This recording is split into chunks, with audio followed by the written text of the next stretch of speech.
hacia dónde, hasta dónde y cómo. Optimización de procesos. Tenés que estar convenciendo a un montón de gente. ¿Físico o digital? Tener que integrar tecnologías. ¿Hay forma de que con IA pueda mejorar esos procesos? Las empresas que son analfabetas digitales son las que tienen toda la data y no saben qué hacer con la data. Los periodos de tiempo que tenemos de adaptación son mucho más cortos. Yo con 42... a veces digo, me estoy quedando afuera. ¿El cliente tiene razón? En la mayoría de los casos sí la tiene. Cuidar ese cliente omnicanal para nosotros es fundamental. Es un happy problem en ese punto.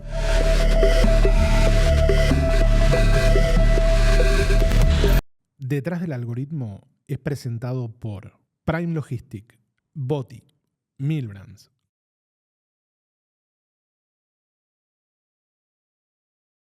Gonza, ¿qué es digitalizar una empresa? Un montón de cosas. Parece fácil, ¿no? Sí, Parece... sí, es un montón de cosas. Pero bueno, creo que depende del estadio de dónde arrancas, ¿no? Para digitalizar las empresas. Son muchos procesos, muchas peleas. Hay mucho dolor en el medio, para mí, o mi experiencia propia de digitalizar empresas. Te diría que creo que primero es un cambio de mindset en un montón de personas. Pero lo principal creo que tiene que ver con que haya una bajada clara desde arriba de las compañías y una apuesta real y concreta. O sea, sin eso no puedes ni arrancar. Acá experiencias personales, ya claro, volcándolo, bajándolo un poco. Generalmente hay muchas empresas que dicen quiero ser digitales y no están preparadas. Hay muchas empresas que te dicen soy digital y no lo son. Y hay muchas empresas que ni siquiera se lo plantean porque su modelo de negocio no se los permite. Y yendo a ser autorreferencial, te digo, cuando me ha tocado digitalizar empresas, creo que lo primero a lo que apuntás tiene que ver con el convencimiento de un gran grupo de personas. Sin ese convencimiento, no existe nada de lo que puedas decantar. ¿Y de dónde arranca? Arranca de alguien dentro de la compañía que presiona y dice, che, tenemos que hacer esto, o arranca de un directorio que dice, en los próximos años queremos tal participación del e-commerce o tal integración de canales. ¿Qué es lo que termina? ¿Cuál es el drive? Viste que vos decís que esto comparto, ¿no? Che, si no hay una bajada y no hay un apoyo de la dirección de cualquier tamaño de compañía, vos tenés, bueno, Sodimac es un grupo grande, una empresa grande. ¿Verdaderamente viene el apoyo o tenés que estar vendiendo todo el tiempo? Tenés que convencer todo el tiempo. Tengo esa dicotomía, ¿viste? Decís, bueno, ok, tiene que estar el mindset. Sí. El mindset tiene que estar. Bien. Pero el mindset en realidad lo construís con goles. Sí. A ver, es una buena pregunta y creo que hay tantas respuestas como empresas dando vuelta, ¿no? En nuestro caso en particular viene de un convencimiento genuino de la compañía.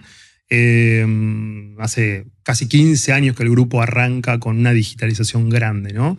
Entonces, en esos procesos probablemente vos arrancás con muchas inversiones primero sistémicas, que generalmente se vienen dando esas inversiones sistémicas más que nada pensadas, en nuestro caso, de ser tiendas físicas, bien brick and mortar, pensando en cómo tener mejores sistemas que apalanquen a las tiendas físicas. Generalmente arrancan desde ese lado.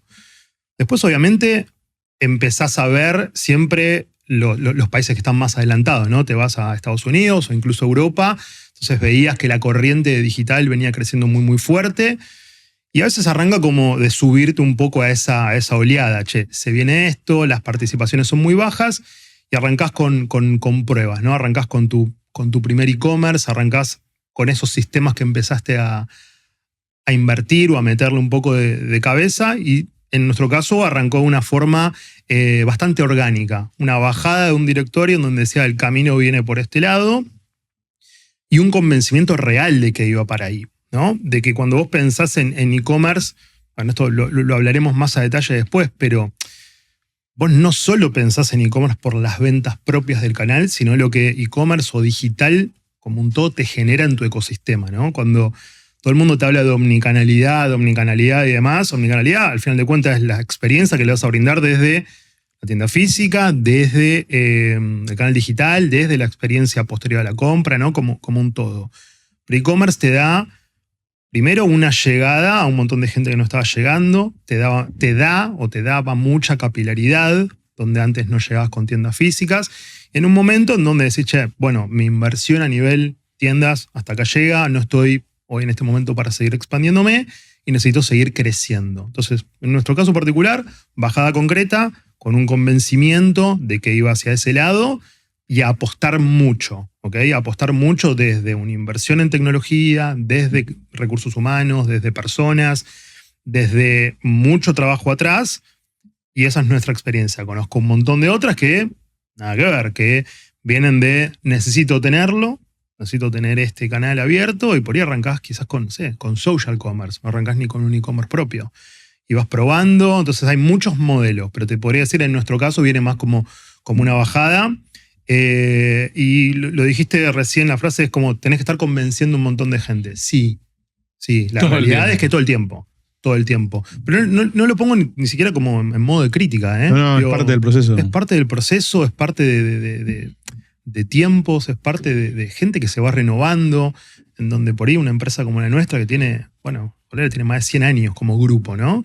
Pero estamos hablando de empresas de, no sé, 25, 30 años que se vienen haciendo las cosas quizás de una forma muy particular y de repente viene gente a decir, che, esto se integra así o esto te genera tal dolor. Como todo cambio, como le dije al principio, es doloroso, te genera cosas que antes no tenías, no pensabas, y tenés que estar todo el tiempo trabajando en convencer a distintas personas de que el camino que estás tomando es el correcto y ser lo suficientemente inteligente de darte cuenta de que si estás haciendo algo que no está bien, podés reversarlo, podés cambiarlo, podés decir, che, me equivoqué y va por el otro lado. Creo que eso también te permite, el digital te permite mucho de eso. Claro. En la dinámica de crecimiento del e-commerce, de empresas como Sodimac, ¿no? ¿Cómo se introduce la idea? Vos decías, bueno, estoy viendo el mercado, estoy viendo como necesidad de crecer. ¿Cómo se introduce la idea de innovación? Hoy hablar de e-commerce ya creo que innovación le queda grande al e-commerce, pero por ejemplo, ¿cómo se introduce la idea de inteligencia artificial? Sí. ¿No? En un modelo como, en una empresa como la de ustedes. Sí. ¿De dónde sale, digo? Yo creo que viene es de la misma génesis de lo anterior, es decir, sabés que hay una corriente que viene por ese lado, la venís escuchando desde hace tiempo. Nosotros tenemos, acá te hablo quizás mucho de un modelo más multi, ¿no? En donde tenés equipos de experiencia, tenés equipos de tecnología siempre viendo para adelante, tenés equipos de transformación dentro de la compañía, ¿no? Y a veces estoy hablando, por eso te digo, de una multi, una empresa muy, muy grande, por ahí si eso lo volcás más a una pyme o a emprendedores, es más desde uno estar viendo qué aparece hacia adelante, ¿no? En nuestro caso, esas bajadas vienen desde quizás estos grupos, estas células de trabajo que están viendo unos pasos más adelante, ¿no? Entonces, viste esto que pasa mucho, es decir, inteligencia artificial, y por ahí cada uno de nosotros que formamos parte de la compañía, en lo personal, empiezan a usar estas tecnologías. No sé, te digo, en mi equipo de diseño o marketing. Bueno, la persona de diseño que está utilizando una herramienta de IA para generar fondos para los banners de la PAU. Entonces, de repente te das cuenta de cuando algo empieza a picotear entre un montón de personas, si muchas personas lo están tomando y la compañía como general no lo está tomando, algo raro hay ahí, ¿no? Bueno, en este caso te diría, por ejemplo, IA en particular, ya desde hace un tiempo, como bajada de transformación de la compañía, se planteaba el hecho de tener que integrar tecnologías. Y empezó así muy a poquitito, muy a poco, en algunos sistemas quizás, no sé si críticos, pero decir, bueno, para la publicación del catálogo de e-commerce, ¿no? En donde tenés un trabajo hipermanual. Bueno, ¿hay forma de que con IA pueda mejorar esos procesos? Hoy nosotros nos encontramos, te diría, en esa instancia, en cómo la IA nos puede ayudar a mejorar ciertos procesos hoy recontra manuales, en un momento en donde el seguir a veces sumando como cabezas o manos a las compañías es complejo, ¿no? En países como los que llevamos acá en Sudamérica y demás, o sea, es complicado. Entonces, desde ese lado, creo que hoy está muy enfocada desde la optimización de procesos y de instancias de laburo ultra repetitivas o cosas que pueden ser reemplazadas fácilmente para que los equipos quizás se enfoquen mucho más en la parte estratégica. Y eso te digo, hoy viene como, no como bajada concreta en sí, pero decís, vamos por este lado, de acá a un par de años vamos a estar con full foco en esto. Y de vuelta, me torno repetitivo en lo que te dije antes, en una empresa como la nuestra, en donde pensamos mucho en la omnicanalidad, y de vuelta en el centro de la omnicanalidad está la experiencia, lo que tiene que ver con IA creo que viene a reforzar un poco eso. Es cómo te brindo desde nuevas experiencias, desde una transformación, desde la sorpresa, desde algo distinto, una mejor experiencia como empresa o como grupo. Ok, para entender en términos de mindset, a ver si puedo ordenar en mi cabeza, ¿no? Tiene que haber una bajada de la compañía que dice, che, vamos para allá. Vamos para la tecnología, vamos para el e-commerce, vamos para la innovación dentro de estos canales, pero hay un emergente dentro del equipo en la particularidad. Uh-huh. ¿No? El equipo es el que dice, che, o hay una bajada, vamos para allá. ¿No? Sí. Quiero entender, lo que quiero entender es, o lo que quiero visibilizar, o lo que quiero aprovechar de tu experiencia, Uh-huh.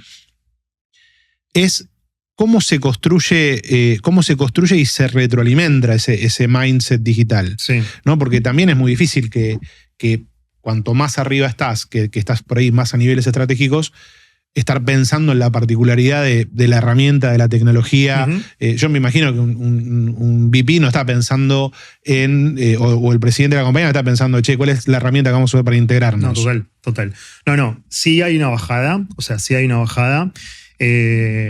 en este caso particular de IA, creo que todavía estamos muchos intentando entender hacia dónde, hasta dónde y cómo. Nos encontramos en esa, ¿no? Porque hoy te diría, che, hay una bajada concreta de... No, hoy no. No hay una bajada concreta de... Sí, que estamos explorándolo y sí que hay... no sé, para darte ejemplos concretos, estamos usando hoy una tecnología de IA que te permite entender hacia adentro la compañía. Por ejemplo, hacer una pregunta, como si fuera un ChatGPT, pero interno, de entender... ¿cuál es el número de la bodega tal, de la tienda tal? Y te responda, cuando eso antes era un mail o una pregunta de solución de proceso. Marta, me decís, totalmente. ¿Te acordás cuál era el número? Exactamente eso. Entonces, hoy estamos desde ese tipo de procesos. O sea, hoy no te diría que hay una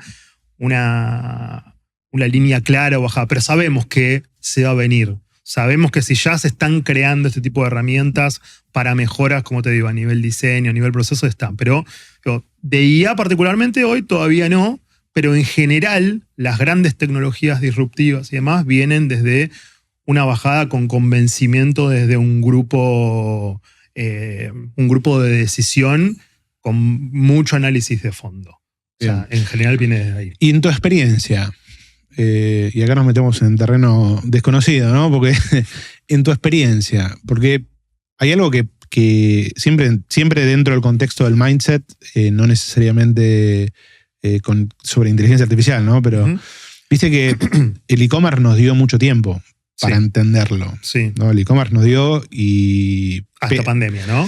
Claro, iba a decir, pese la pandemia, pero a ver, yo me acuerdo de un mundo pre-pandemia donde era todo explicar por qué, charlas y conferencias para explicar y todos te miraban y te decían, che, e-commerce.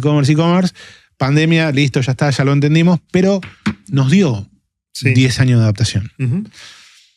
A medida que el mundo va acelerando, va siendo más ágil, ese periodo de adaptación es más complejo. Sí, ¿no? Si vos agarrás y decís, che, mirá, televisión le tomó 10 años masificarse, Internet 7, redes sociales 3, inteligencia artificial en un año y pico está masificado. Sí. Entonces, las organizaciones se pueden quedar solo con la bajada. Necesitas la bajada como apoyo. Sí. O necesitas más agilidad para renovarte o para cambiar tu cabeza. Total. O sea, necesitas la agilidad. Totalmente. Por eso te lo decía desde que cuando los equipos están en algo, si vos no lo tenés como bajada de compañía, ya estás tarde, probablemente. a ese ejemplo iba, ¿no? Es decir, nosotros mirábamos, como decís vos, y concuerdo con el que el e-commerce te dio tiempo de adaptarte, esto de si cometí errores puedo más o menos acomodarme, y la pandemia un poco nos explotó a todos en la cara y, bueno, algunos quedaron en el camino, pero en general, más o menos, todos la surfearon. Sí creo que hoy los periodos de tiempo que tenemos de adaptación son mucho más cortos, es correcto. Puede ser que haya cosas emergentes, puede ser que, bueno, ahora sí hay y no sé, en 1 año o 2 años aparezca algo nuevo un poco más disruptivo. Yo creo que ya todavía tenemos tiempo como para subirnos y meternos, pero sí creo que puede haber cosas emergentes en donde también tiene que ver con algo que me pasa hace un tiempo. De una charla y daba esto de que mis equipos tienen por ahí 20 y pico de años, ¿no? 22, 23, 24 años. Y te empezás a sorprender, ¿no? De temas que aparecen, y yo con 42, a veces digo, me estoy quedando afuera, ¿viste? Sentís que te vas quedando afuera, aunque laburamos de cosas, estar en la tendencia. Pero que todo el tiempo empiezan a aparecer esas cosas emergentes. La realidad es que yo te puedo decir, en este equipo de transformación del grupo corporativo, no hay personas de 22 o 23 años. O sea, somos tipos como nosotros que por ahí están viendo, tienen asesores, analistas, hay un montón de cosas, pero muchas veces hay cosas emergentes que surgen y pueden transformar a las empresas. Y estos equipos creo que sí vienen con un mindset o mucho más preparados para poder adaptar en estos periodos cortos de tiempo que vos decís. Yo creo que vos hoy le tirás a estos equipos de trabajo cosas, vamos a ponerlo puntualmente con IA, y se pueden adaptar muy rápidamente. Quizás a nosotros nos cuesta a veces un poco más entender que el cambio ya está ahí.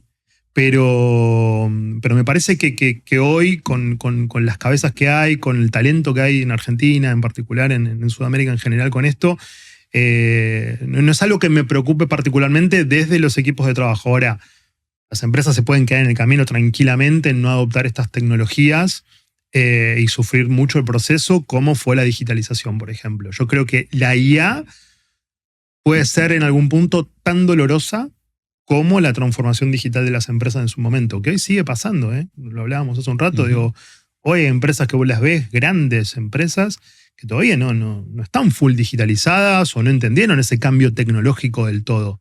Un montón de motivos, puedes ponerle sistémicos, recursos, presupuestos, lo que sea. Y todavía no dieron ese salto del todo. Con IA yo creo que no me atrevería a decirte si nos va a dar tiempo o no, porque vos viste que ya desde de 1 año para acá, lo que era IA hace un tiempo, que era solamente chatear y tirarle un prompt a GPT, o que la creación de imágenes era sumamente sorprendente, en menos de 1 año, a mí sí te digo, me sorprende demasiado el cambio que estamos teniendo. Y la podemos sufrir, siento que la podemos sufrir bastante también. Sí, hay datos que son interesantes, ¿no? Ya se empieza a hablar, bueno, ya muchas compañías tecnológicas supuestamente, hay como muchas señales en el mercado, ¿no? Compañías tecnológicas que están despidiendo gente. Microsoft despidió como 7.000 personas, no sé. Ves movimiento de las acciones de Globant. Ojo, aclaro, esto no es análisis financiero porque no lo sé, pero cuando ves lo que pasa con Globant y ves los analistas diciendo, bueno, está atravesando la inteligencia artificial, están diciendo que el 50% de los puestos de level entry, de los operativos iniciales, pueden reemplazarse con inteligencia artificial, pues sí, esto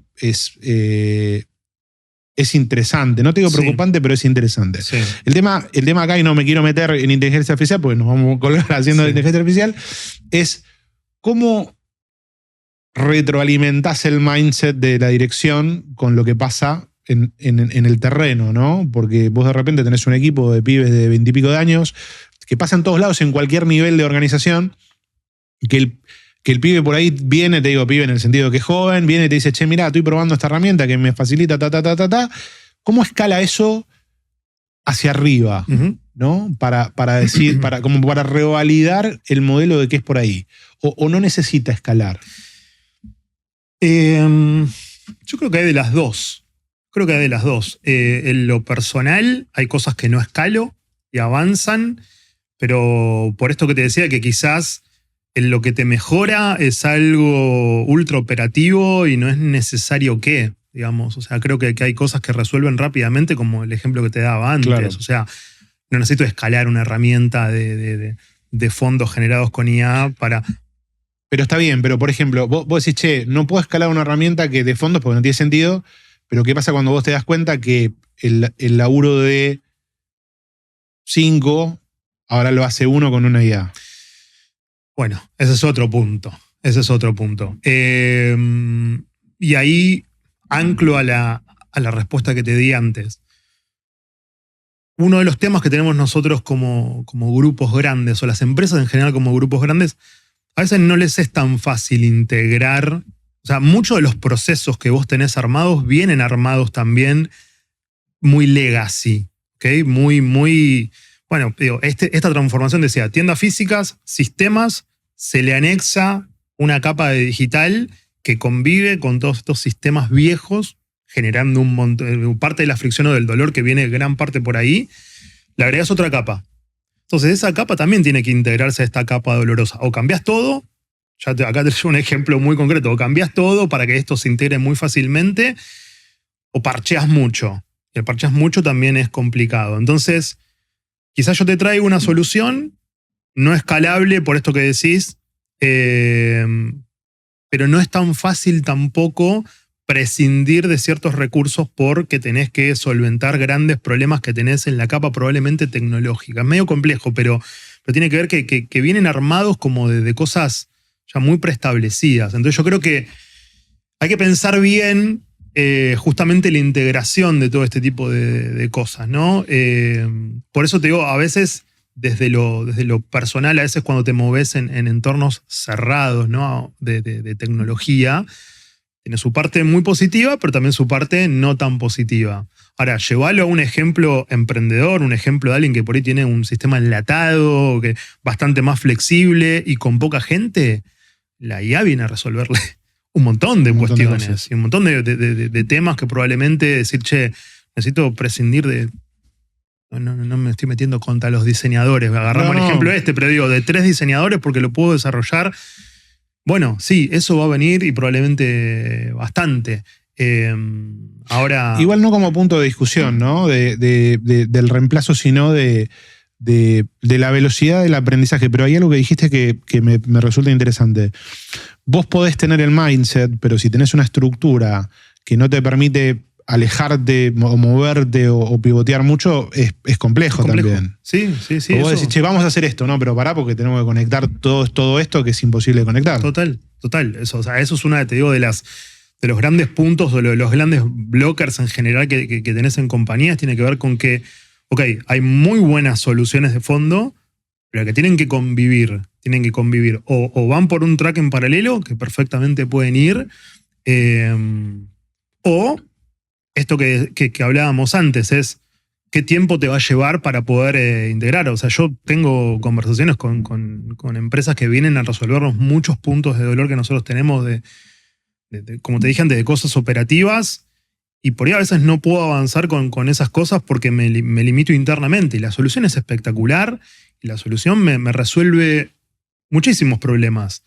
Pero bueno, tengo otros de decir, bueno, pero ¿cómo lo integro? ¿Qué rompo acá? ¿O qué meto? ¿O qué proceso tengo que dejar de cumplir?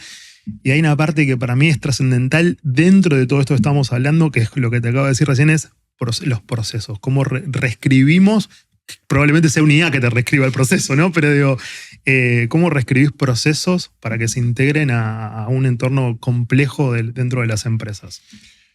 Porque yo me imagino, a diferencia, viste que esto de...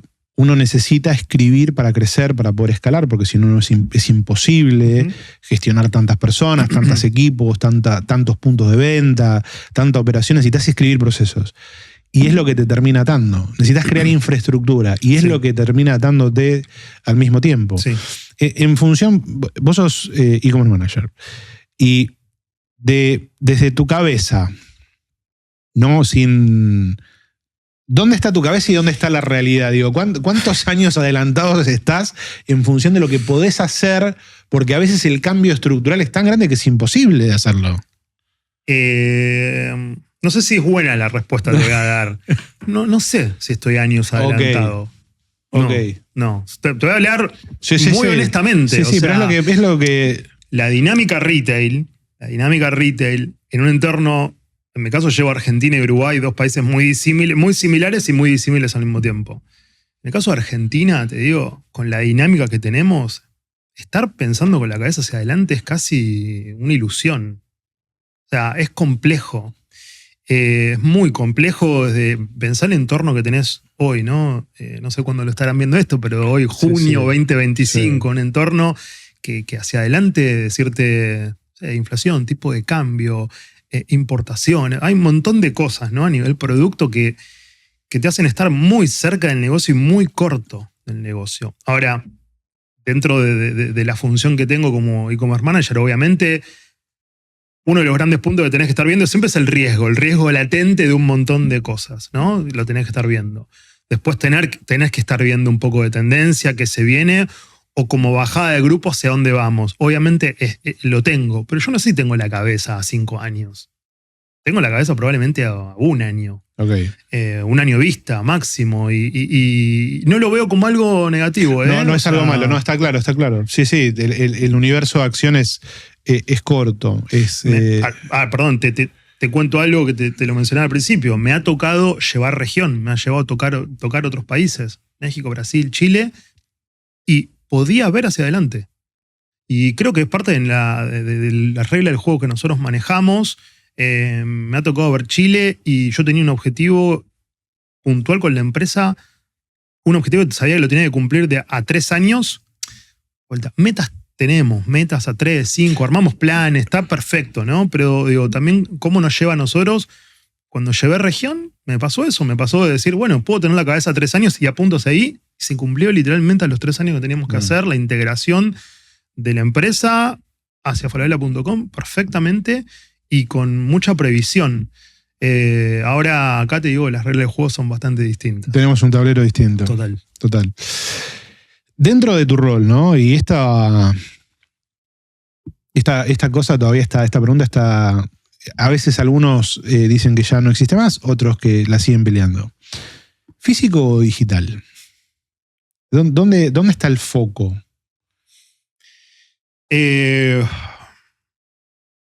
La respuesta para mí es en ambos. En ambos se puede tener el foco en ambos, sí. Y después te entra mucho en juego. En mi caso, yo siempre me manejé, o mi cabeza siempre es muy realista y muy concreta, ¿no? Entonces, entender primero el peso que tiene el canal digital, ¿no? Desde una medición directa. Que ahora te digo que para mí directo e indirecto. Pero una medición directa, digo, bueno, ¿cuánto me pesa el canal digital sobre las tiendas físicas? Las tiendas físicas siguen teniendo un peso muy relevante. Está claro que el foco puede ir desde el lado de las tiendas físicas. Ahora, ¿eso quiere decir que el canal digital no sea relevante? No, o por lo menos no lo considero así. Y cuando te hablaba del peso, te hablaba de una distribución directa desde las ventas o del peso a nivel compañía. Ahora, todo lo que te genera el canal digital, no medible o a veces no tan medible, ¿no? Desde métricas directas o claras desde un tablero, es gigantesco. O sea, la llegada, la capilaridad a la gente, la llegada a un montón de grupos que desde la tienda no llegás, la visibilidad o la información que le brindas a un cliente que después toma la decisión y va a la tienda y termina comprando. Hay un montón de aspectos que hacen que digital tenga un componente muy, muy grande dentro de la compañía. Está claro que le vas a preguntar a 20 personas y no sé si 20, pero vas a tener bastante dividida la respuesta a eso. Yo creo que las empresas que logran avanzar fuertemente en sus números y demás son los que realmente creen, pero cuando digo realmente creen que la omnicanalidad es el camino. Hay muchas empresas que hablan de omnicanalidad o que ponen la palabra omnicanalidad y al final de cuentas es una palabra en una PPT. Sí, o que piensan que la omnicanalidad es tener mismo precio en todos lados, ¿no? Claro, bueno, es una de las... Totalmente.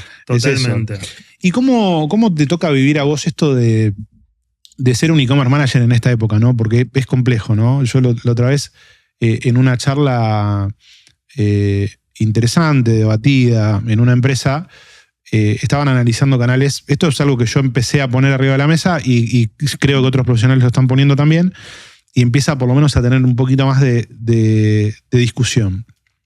Esto de la omnicanalidad, esto de cómo contribuyo el digital y esto del P&L por canal. Bien, que estamos muy acostumbrados al P&L. Este canal, tienda me deja esto, sitioweb.com me deja esto, marketplace me deja esto, marketplace, el que quieras, me deja esto, ¿no?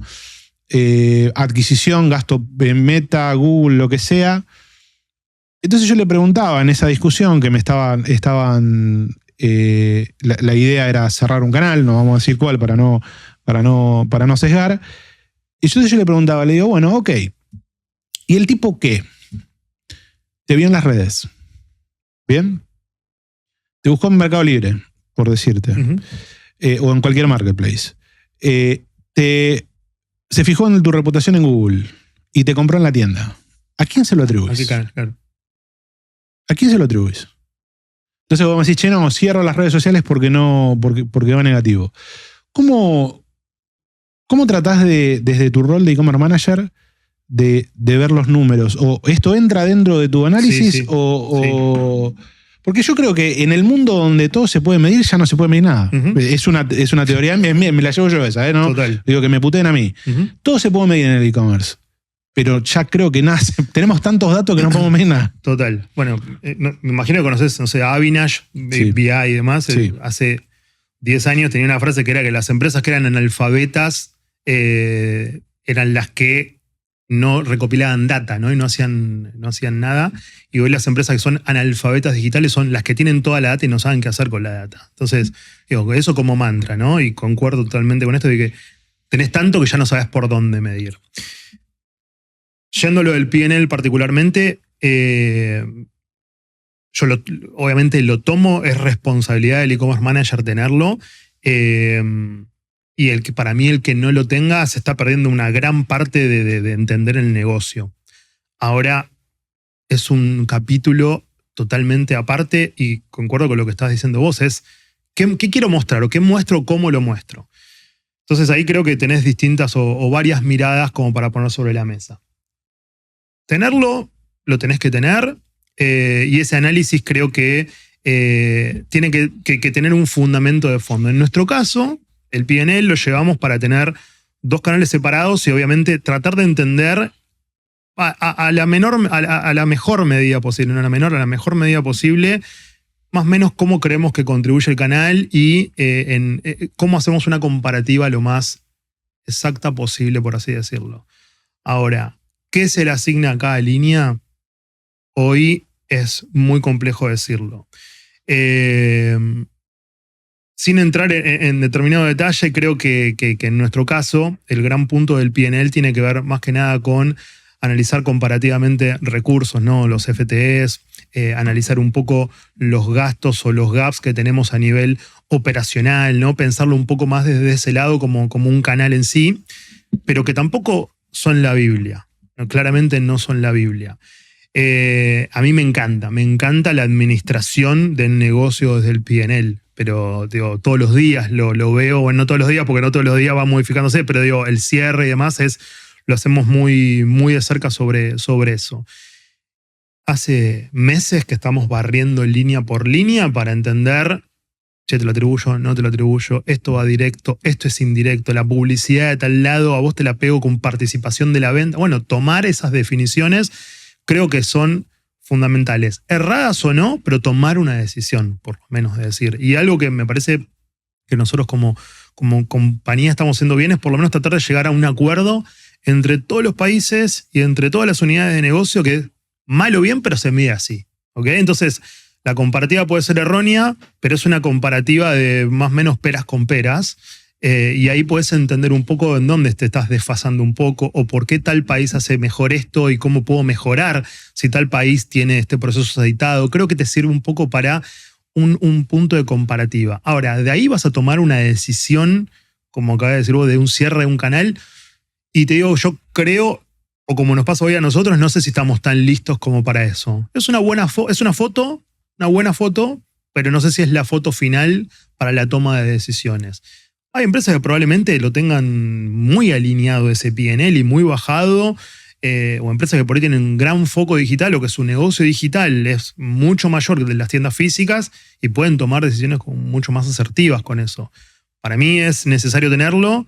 No sé si es el gran decisor a la hora de tomar definiciones tan concretas, pero tenés que estar muy cerca de eso porque al final de cuentas es el que te habla de tu salud un poco general como negocio. Sí, entiendo, coincido.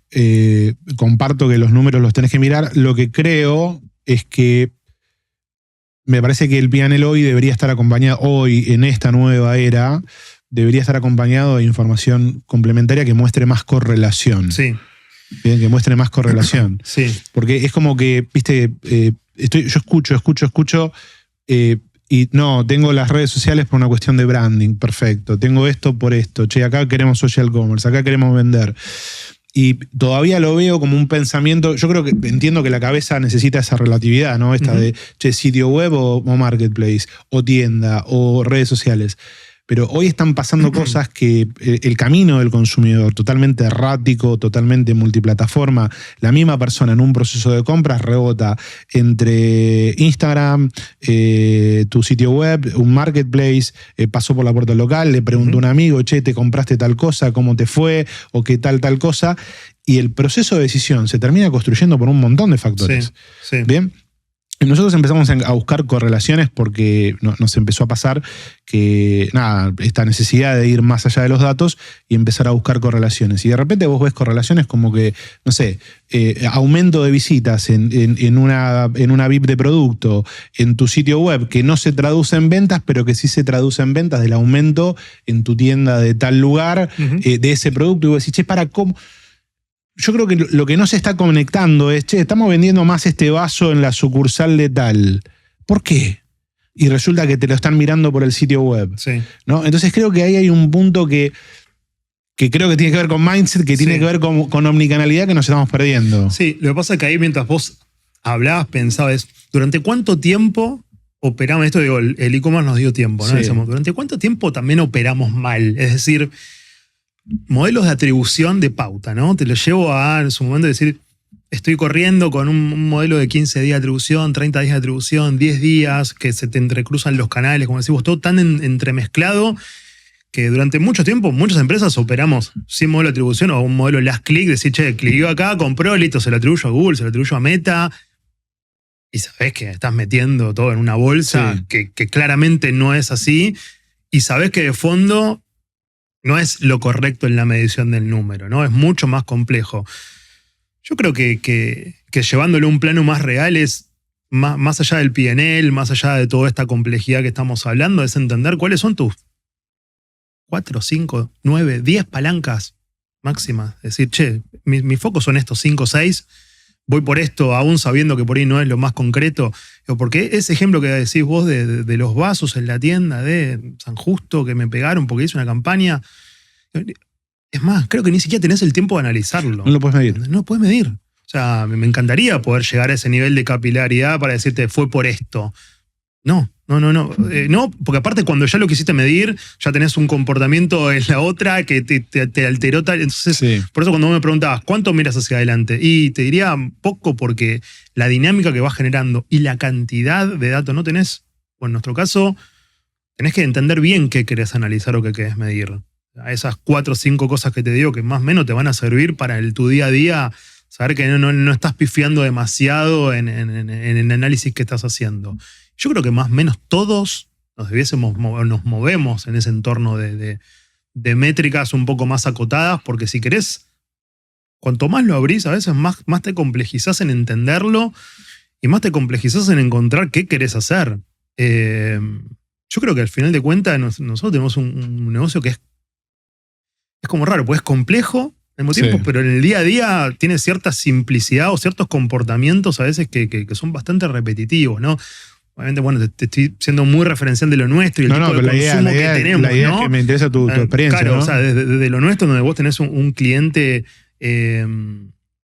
muy, muy entendido en lo que va a comprar, especialista, ¿no? El tipo, tenés obviamente el constructor, el tipo que hace cosas muy, muy de repetición, y después tenés el cliente nuevo hacia nuevas categorías que estamos integrando y demás. Entonces, las tendencias de los comportamientos más o menos los vas siguiendo, los vas teniendo. Lo que pasa es que ahí te entra el componente Argentina a romperte todo, ¿viste? En cosas, en que te varió el tipo de cambio y por ahí pegaste un salto en las ventas y tenés que estar despublicando para no vender a negativo. Entonces siempre estás como con esas, ¿no? Pero yo creo que más o menos, digo, entre toda la complejidad que tenemos, con esas 4 o 5 palancas del día a día, tenés que andar. Sí, sí. El cambio es mortal, ¿no? Cuando hay un movimiento, me acuerdo en una charla en un café, ¿no? Que no lo voy a quemar, una compañía grande de repente pega un salto a las ventas por un cambio de coso y la respuesta fue, che, puta, la gente se está copiando.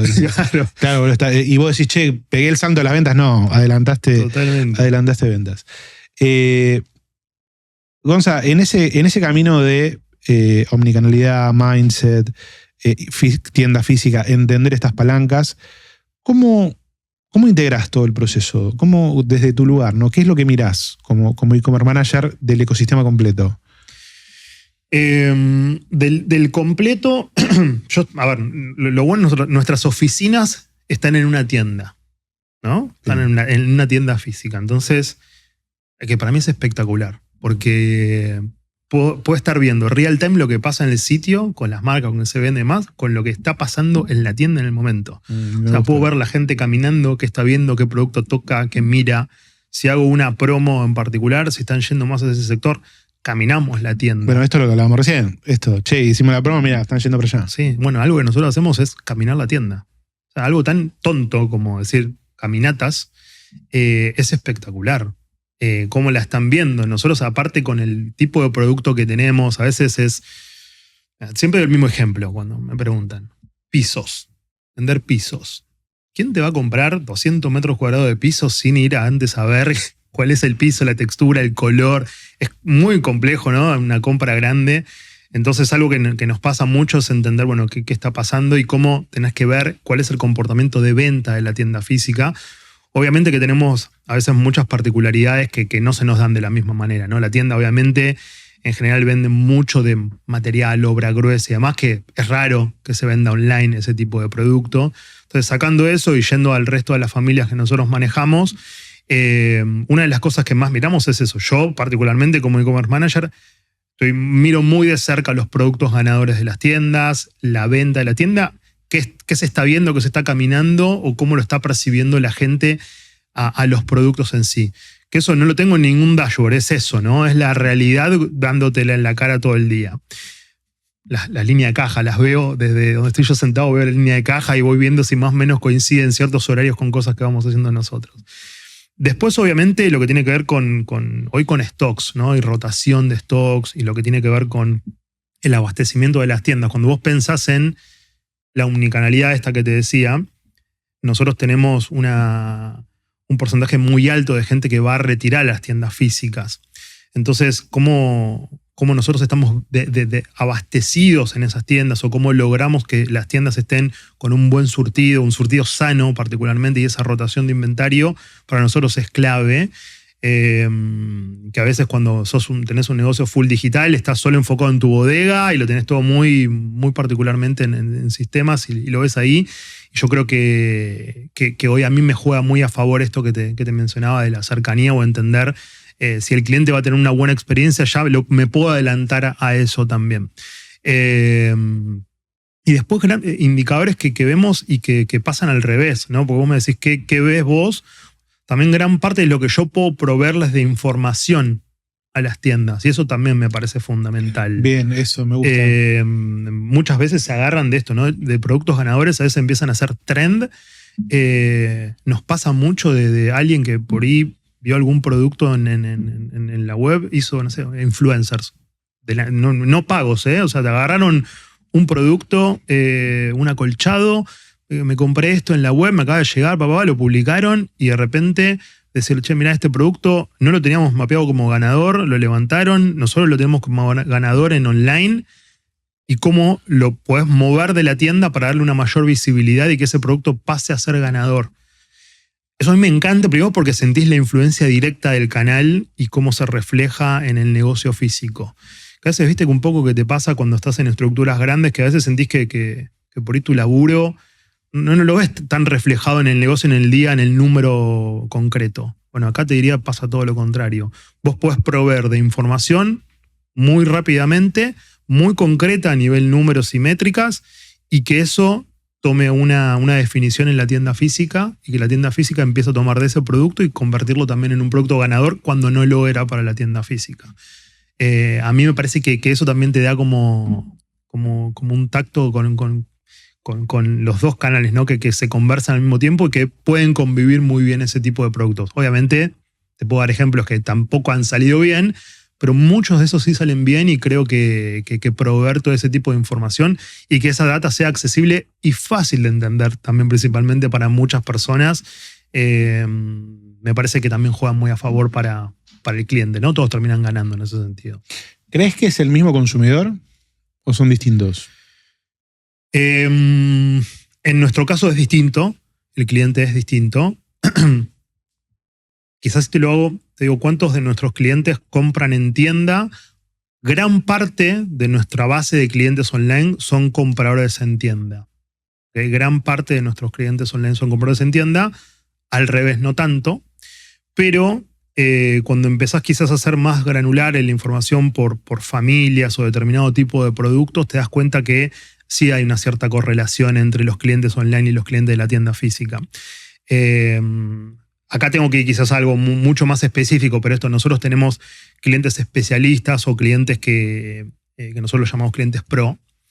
Y en ese caso sí hay mucha correlación entre nuestros clientes. Es decir, el cliente más omnicanal que nosotros tenemos es el de mayor alto valor, ¿no? El tipo que te compra en la tienda y en online, ticket promedio mucho más alto, una frecuencia de compra mucho más alta. Entonces, cuidar ese cliente omnicanal para nosotros es fundamental. Después está esta parte que hablábamos antes de que como a veces es difícil medir, nosotros tenemos ¿cuánto te diría? El 90% de nuestro tráfico, como en general en los e-commerce pasa que entre el 80 y el 90% del tráfico son visitas que están el llamado vitrineando, ¿viste? Viendo producto, revisando un poco ahí, no navegan logueados, entonces entender ese comportamiento y después cómo llega a la tienda.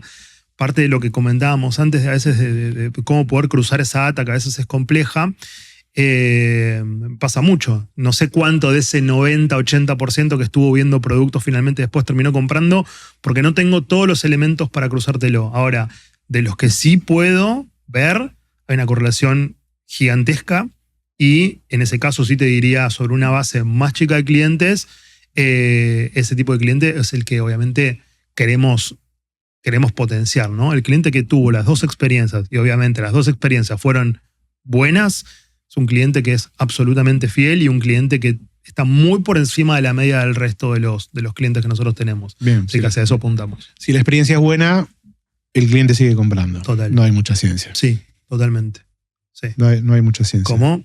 Sabes que al revés es muy difícil de remontar cuando la experiencia es mala. ¿Qué puede fallar en tu rubro? Muchas cosas, pero te diría, o sea, todo puede fallar, pero lo que más falla tiene que ver generalmente con esto que te decía antes, con la experiencia. Es decir, yo compré un producto, voy a retirar ese producto o espero que me llegue a mi casa. Y el principal tema que tenés es, me dijiste que llegaba el miércoles y el miércoles no llegó, ¿no? Y te puede llegar el jueves o te puede llegar el miércoles de la semana. O sea, eso pasa y eso lo tenés latente. Entonces, nosotros lo tenemos bastante bien aceitado. Nuestras métricas, obviamente es un KPI a seguir, es un KPI que nos duele, es un KPI que tenemos, nos va muy bien, pero dentro de los volúmenes masivos que tenés, siempre vas a tener un grupo de clientes que puede caer en esa mala experiencia. Esa puede ser una. En la entrega en la tienda, que también te pase algo, que el producto no sea lo esperado. Otra de las cosas que pasa mucho es eso, es transmitir desde el online algo que después a la realidad no lo es, por una foto que el color salió quemado, entonces pensaste que era blanco y era cremita, entonces lo fuiste a retirar y no era lo que esperabas, o que la calidad del producto no la lográs transmitir correctamente, o que las medidas del producto las tenías mal publicadas y después no eran las que te entraba a la heladera en el hueco que tenías. Un montón de cosas. O sea, por eso digo que las cosas salgan bien dependen de un montón de factores que hoy uno asume que por default tienen que estar bien, pero mucho puede fallar en el proceso, son muchos. ¿Qué es lo que más te duele a vos? Te duele no que mayor problema tenés, sino diciendo, che, puta, esto. A mí me duele, dos cosas me duelen mucho. Las publicaciones con errores me duelen mucho. De hecho, me cargan un poco. Algunos me dicen que a veces soy gerente de errores porque encuentro errores todo el tiempo. Es normal encontrar errores todo el tiempo. Es porque estás, obviamente, tratando de entender lo mismo que hace un cliente, lo hago yo en el día a día. O sea, ¿no? Y trato de vivirlo de la misma forma. Me duele mucho encontrar eso. Publicaciones con errores, medidas que faltan o medidas que están mal. Ese tipo de cosas pero algo personal, porque creo que no le estás dando todos los elementos que el cliente necesita para poder tomar una decisión de compra. O sea, si a vos te falta en un sillón la medida del sillón, estamos hablando de algo medio extremo, ¿no? O sea, es raro que te suceda, pero puede pasarte. Puede pasarte. Eso me duele, me jode. Ahora, lo que más me molesta de todo es cuando la experiencia humana es mala o puede llegar a ser mala. Cuando al cliente no le queda claro cómo es un proceso en retirar o que haya algo que le genere, que fue todo bueno, que todo lo que tenía que funcionar funcionó y estaba bien, y por algo de un desentendimiento o por un error de una persona pueda generarte como un descontento de la persona, me molesta bastante. ¿Cuál crees que es el camino para...? Porque cuando vos lo que decís es no, che, vendimos algo que no teníamos en stock, no publicamos información o lo entregamos mal. ¿No debería dejar de pasarnos ya? Sí. ¿Y por qué sigue pasando? Tengo que retrotraerme a 6 preguntas atrás. Sigue pasando primero porque todavía tenés muchos procesos con mucha manualidad en algunos casos. O sea, lográs automatizar un montón, pero de vuelta, en sistemas legacy todavía dependés de ciertas manualidades. Por eso te digo, esto de la IA y demás viene a suplantar cosas, pero también tenés que entender cómo es el origen de la data, cómo es el origen de la información que llega para que todo funcione correctamente. ¿Tiene que dejar de pasar? Sí, pero no deja de haber mucha interacción humana en el medio. Entonces, al haber mucha interacción humana, estamos susceptibles al error continuamente. Y de vuelta, cuando vos estás hablando de tener 20.000, 30.000 SKUs o miles de órdenes de compra por día o millones de visitas y demás, hay cosas que pueden funcionar mal. Por eso yo te estoy dando ejemplos muy extremos y no es que nos pasa todo el tiempo, pero pasan. Y agarrá, no sé, la mejor, la que piensas vos de referencia hoy de e-commerce de Argentina, ¿no? Llévalo a ese punto y por ahí, no sé, si es un marketplace, bueno, estás supeditado a sellers, ¿no? El seller con carga, hay herramientas que obviamente te permiten subir automatizado tu catálogo, las fotos y demás, pero hasta que vos no tengas todo eso 100% automatizado, con IA, con sistema, con plataformas y demás, donde haya manos, hay susceptibilidad al error. Está claro que va desde ese lado. Cuando tu escala es más baja, estás mucho más atento a esos errores. Cuando tus escalas crecen mucho, los tenés. De vuelta, te estoy hablando que por ahí llevarlo a los niveles. Nuestros niveles por ahí de entrega están cercanos entre el 97 y el 100%, ¿no? 98, 100% son nuestros KPIs digo, ese 2% en los volúmenes de miles no dejan de ser experiencias negativas.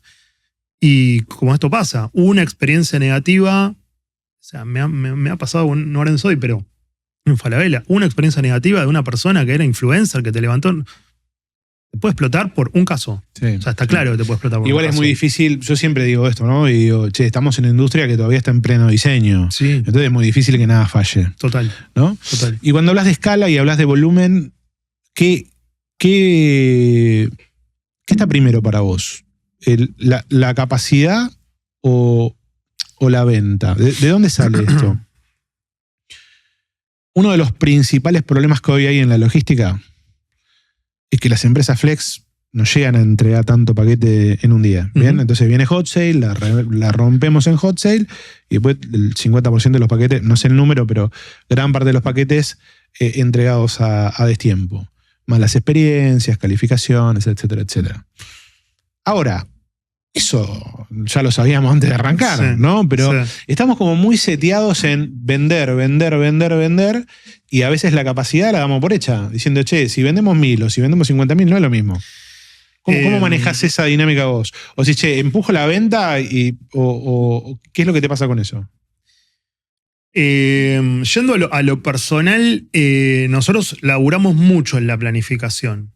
Mucho. O sea, un evento, y capaz que te digo todos, no lo sé, porque no sé cómo lo arman, pero un año antes ya estás empezando a ver las compras y meses antes ya estás viendo las curvas de venta. Nosotros tenemos niveles de curva por hora, unidades por hora de cada uno de los días del evento. De vuelta, planificación. Sí. Después el evento te puede encontrar en cualquier otra circunstancia, ¿no? Pero desde la planificación, para que todo más o menos cuadre con los volúmenes de operación que vos tenés.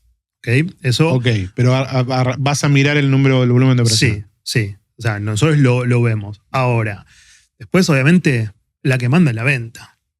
La que manda es la venta. Si vos me dices, che, me estoy pasando 30%, 40% del beneficio. Es un happy problem en ese punto, como lo vemos. Ahora, Okay.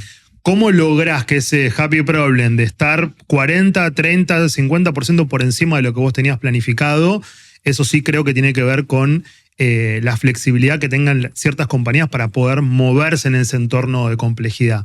Como la mayoría de las empresas que están en este tipo de eventos son pymes que dependen de logísticas tercerizadas, dependen de un montón de cosas que no controlan, suelen tener una mayor tasa una mayor tasa de reclamos, mayor tasa de problemas, justamente por no poder controlar todo.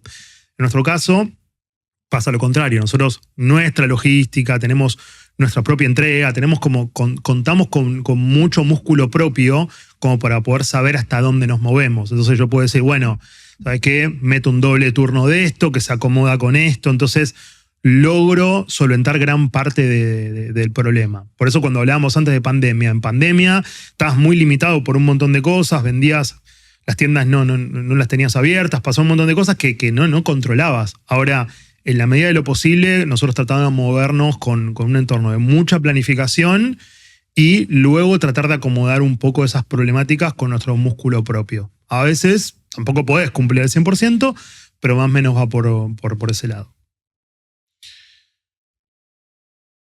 En problemas, discusiones, reclamos, me quejo, ¿defiendo mi producto o defiendo a mi cliente? Defiendo mi producto, defiendo a mi cliente. O sea, es una pregunta amplia. Depende. Sí. ¿no? Vengo yo y te digo, che, esto es una porquería. Bueno, o sea, sí, tipo, a ver, vamos desde lo legal o desde la ley y después vamos a lo. De la ley, déjalo porque hay por ahí defensa del consumidor y un par de cosas. Desde la visión de qué debería ser el e-commerce. Esto por ahí suena súper frase hecha. Para mí, cuando decís el cliente tiene razón, en la mayoría de los casos sí la tiene. La tiene. Independientemente de que creas que tu producto la rompe. Sí, o sea, nos ha pasado un montón de casos de decir este producto la rompe y al final de cuentas no cumplía las expectativas de un montón de aspectos. Y te pasa principalmente con esto que te decía de somos omnicanales, pero a veces también tenemos producto propio web, no exclusivo web y demás, que por ahí al final de cuentas no termina cumpliendo la expectativa del cliente, por más que yo apostaba a que ese producto sí lo iba a hacer. Pasa y en ese sentido sí te digo, tratamos de velar por un cliente satisfecho en ese sentido. O sea, eso sin duda. Y tenés que pensarlo de ese lado porque, de vuelta, quizás hasta ese cliente que no estuvo tan conforme con una buena resolución justamente de esa problemática, lográs capturarlo luego por otro lado. Ahora, después, dentro de todo lo que estamos hablando del cliente o el producto, hay un montón de matices en donde te digo, no, mirá, acá hubo algo que no sé, estos de errores que hablábamos, ¿no? Es decir, el cliente haciéndote una media tramposa como para... Bueno, en ese sentido obviamente voy a salir a defender la compañía, mis intereses, el producto y demás, pero en general, digamos, no son las cosas que te suceden en el día a día. En el día a día puedes aprender mucho de eso. O sea, a nosotros nos ha pasado de tener productos, como te digo, de decir, es un producto ganador, es un buen producto, aposté por esto, y al final la experiencia de uso, al final de cuentas, no lo era tal, y logramos aprender de eso. Che, este producto no va, no se compra más, o este producto ahora sale a costo porque Claro. sé que no lo voy a poder vender por X, Y o Z, y aprender un poco. El tema para mí creo que tiene que ver con eso, y hoy nos tenemos que mover en este entorno. Por lo menos es aprender rápido si te equivocaste. A no ser que vos me digas, bueno, me ensarté con algo que apostaba. Es raro que digas, hago una apuesta muy grande por un producto y la R es complicado. Es complejo que te suceda eso. Pero bueno, yo creo que también vamos a empezar a vivir ahora en el entorno que estamos viendo ahora de importación de productos, de la experiencia. Uno que te juega, no sé si empezaste a ver esta tendencia de las compras en China.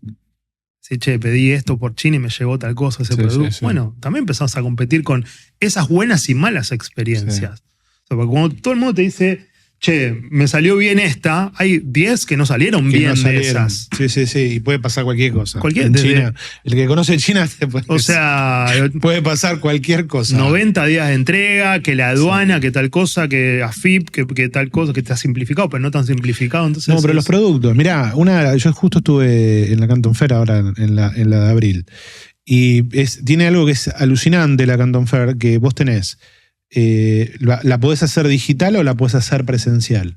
Entonces, cuando vos la haces digital, vos entrás al site y vos ves todos los catálogos, los productos de todos los vendedores, fabricantes, todo. Ahora, la foto que ves no es el producto que tocas. Ah. Mirá, yo me acuerdo que fuimos a caminar y íbamos con distintos vendedores. De 85 cafeteras que vimos, no por comprar cafeteras, porque estábamos analizando otras cosas, 2 estaban buenas, que son las que uno compraría, que Claro. diga, che, qué buena cafetera. Bueno, de eso hay un montón de gente que compra de acá y llega a lo que... Total. son productos muy fotogénicos, Sí, ¿no? sí, No, sí.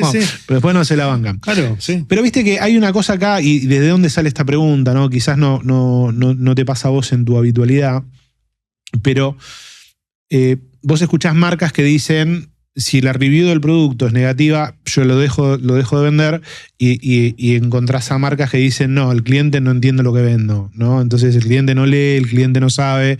Digo, entonces, ¿qué miramos, no? Y nada, hay que cuidar al cliente, claramente.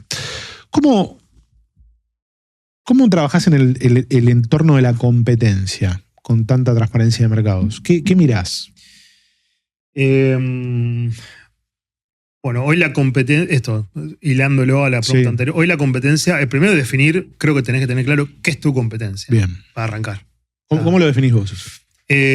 Para mí hoy la competencia es todo el ecosistema digital, y cuando digo todo el ecosistema digital, hablo de hasta un social commerce en donde por ahí me compita en un producto directo, no sé, te hablo, herramientas. Bien. ¿Okay? Tengo un tipo que es un vendedor y es muy fuerte vendiendo herramientas por Instagram.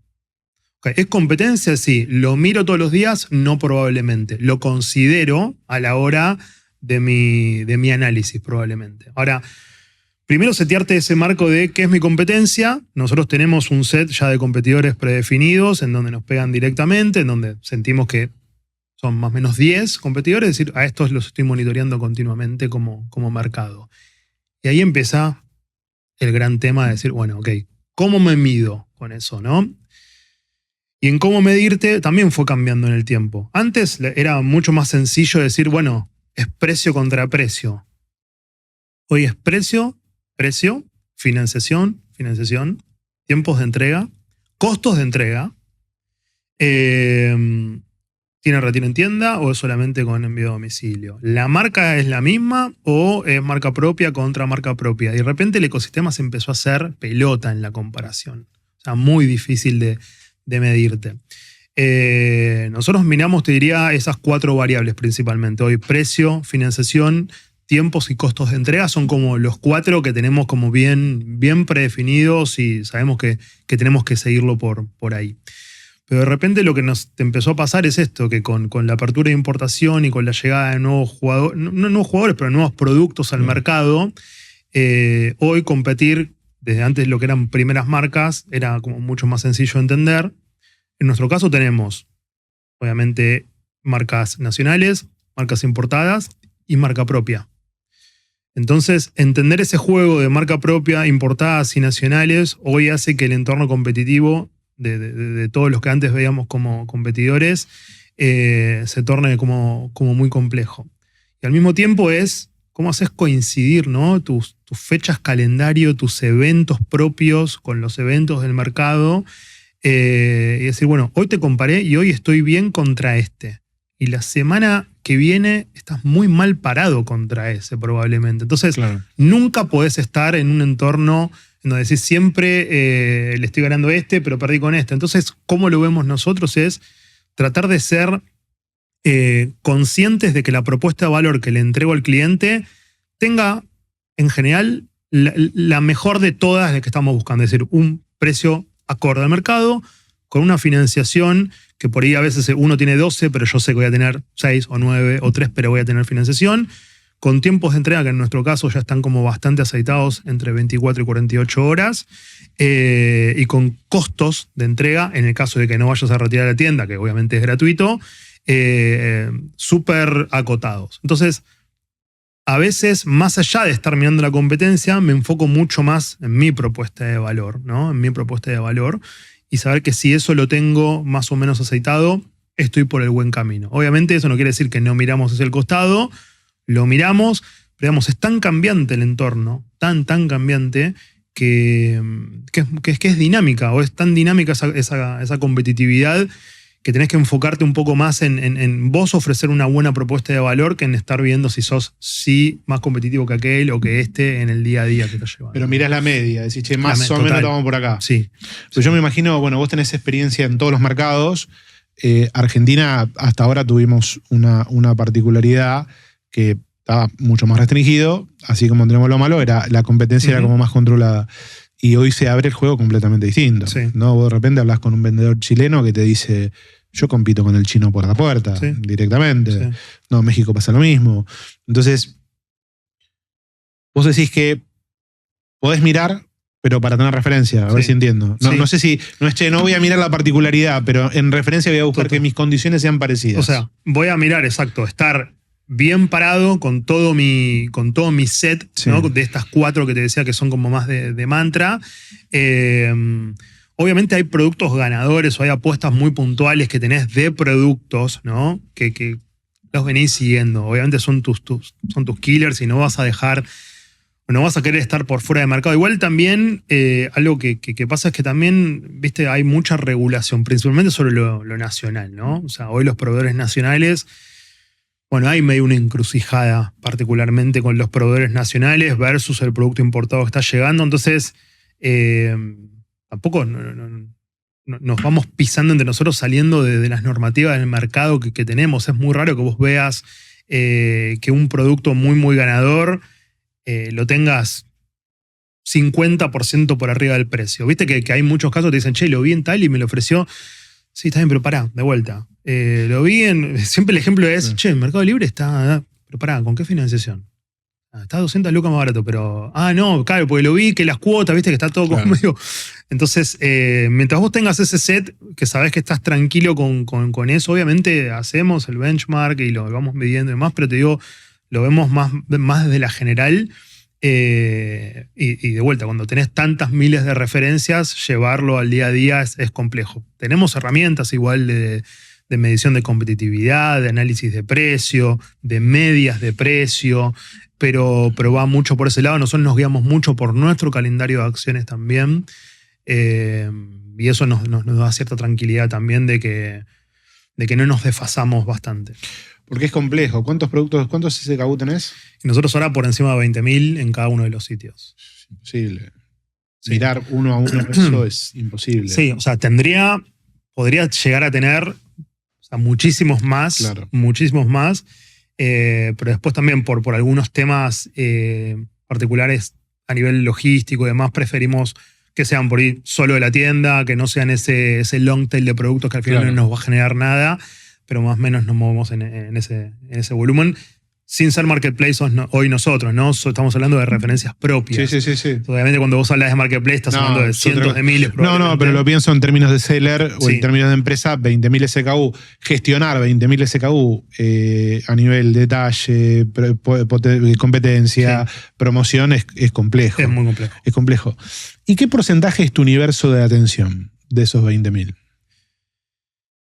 De esos 20.000, mi universo yo creo que está acotado a un 10% de 10%. Sí. Es que hay que mirar. Sí. Estamos hablando de que es un montón, ¿eh? Son un montón. Sigue siendo un montón de laburo. Son un montón, pero lo que pasa es que después, yo te digo, ese 10% se nos distribuye en 15 o 20 familias distintas. Entonces, cuando vos lo empezás a abrir por familia, al final decís, ok, pisos, por decirte algo. Por ahí de esas 2.000 referencias, 100 son de pisos. Bueno, de esos 100 que son de pisos, si sigo haciendo la apertura de eso, al final de cuentas, terminan siendo 30, ¿ok? En ese foco que tenés que ir poniéndole cada vez que va siendo más granular. Obviamente, te digo, en mi universo hay equipos, ¿no? Hay equipos, obvio. Hay gestión por línea, por familia y demás, en donde a mí obviamente se me escapan y en mis dashboards y en los números que tengo. No lo ves vos directo, lo ves el equipo, claro. Lo miro en la macro, voy mucho a la micro, voy mucho al dato, voy mucho al producto en sí que me está generando. Y generalmente, al final de cuentas, los que te terminan pegando, ¿viste? Terminan siendo 20, 30 por día en algún punto, que te pueden tirar muy para arriba una métrica o muy para abajo una. A mí me resulta muy fácil identificarlo. Creo que la experiencia de los, 15 años de estar, es decir, sé que tengo un tema acá. O sea, de hecho, te puedes dar cuenta de una compra fraudulenta, o sea, a ese nivel, de una compra fraudulenta viendo una venta de determinados SKU. Decir, che, a las 4 de la mañana, 3 aires acondicionados. ¿Qué pasó? Es raro, esta es rara, la voy a ir a medir, pero sí pasa. Claro. Sí, es interesante. Es interesante cómo pasamos de. Que tiene que ver con el foco, ¿no? Pareto verdaderamente hizo bien las cuentas, ¿no? Total. El foco en por ahí 30, 40 productos en el día, donde le pones máximo foco y obviamente equipos viendo la oportunidad. ¿Qué crees que hoy debería estar mirando con mucha atención un e-commerce manager? O cualquier persona que esté atrás de un comercio digital o de e-commerce. Mira, lo hablamos hace un ratito. Para mí el P&L, o sea, la rentabilidad del negocio hoy es clave. O sea, entender si... O sea, puedes estar vendiendo, pero la pregunta es, ¿estás vendiendo bien? Claro. ¿Estás vendiendo bien? ¿Estás vendiendo rentable? Algo que me pasó en la última charla que tuvimos en la CASE, ¿no? En la Cámara de Comercio. Uh-huh. Sobre el evento, el hot sale y cómo había sido en general para todos. Y se mencionaba un poco esto, ¿no? Digo, más allá de la venta que tuvimos, si lo medimos a nivel rentabilidad para todos, ¿no? ¿Cómo nos fue realmente con esto? Muchos no lo sabían, porque muchos no van quizás a ese detalle. Yo, si tuviese, no solo para responderte o alguien me viene a preguntar, le respondo esto, es entender cómo puedes llegar a analizar la rentabilidad real del canal. Con errores o con aciertos, pero fundamental. O sea, no puedes no mirarlo. O sea, tu métrica no puede ser solo la venta. Sí. ¿Okay? Creo que ese detalle tenés que... Sí, es la gran pregunta de los últimos 2 años, calculo, ¿no? Que están todos haciéndose de decir, che, ¿soy rentable o no soy rentable? Totalmente. En términos de negocio? Que bueno, hay que ampliar la mirada y todo. Gonza, ¿qué hay atrás de... Esto es detrás del algoritmo. Detrás del algoritmo de la omnicanalidad. ¿Qué tiene que pasar en la cabeza para que seamos omnicanales? Yo creo que tiene que haber convencimiento real,